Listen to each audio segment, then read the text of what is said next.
entonces continuamos disfrutando de la bonita música el día de hoy con la orquesta Su Majestad Emperadores de Huancayo, nuestro cumpleañero, siempre disfrutando, bailando pues los hermosos guainitos del recuerdo, los ricos bailas de Su Majestad la familia real Emperadores de Huancayo. Ahí están los jóvenes de la orquesta, todos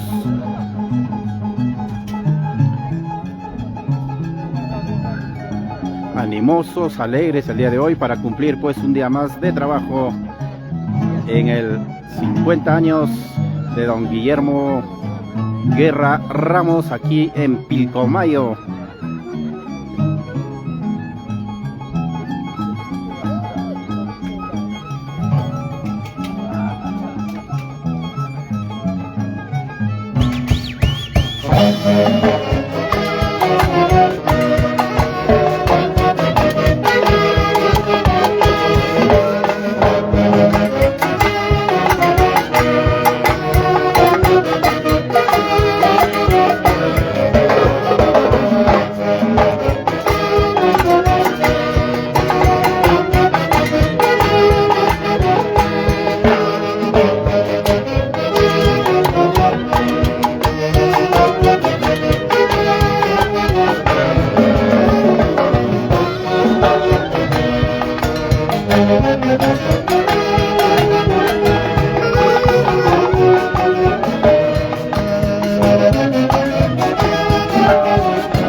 continuamos entonces con los ricos huaylitas para que pueda disfrutar pues la bonita familia de don Máximo Guerra Ramos el día de hoy en su natalicio, pues que cumple 50 años.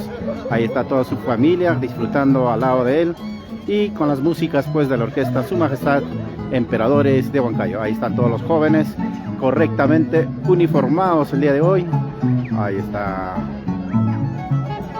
Pablito, Selmer, Josh, Alex, Juan, Frank y todos los integrantes de la orquesta Su Majestad Emperadores de Huancayo. Ahí está también el famoso Augusto Bendezú en el arpa.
Siempre con la chacota, ahí está la chacota de los jóvenes, muy contentos, alegres el día de hoy, para tener pues un día muy bonito y hacer alegrar al cumpleañero hoy aquí en este hermoso distrito de Pilcomayo.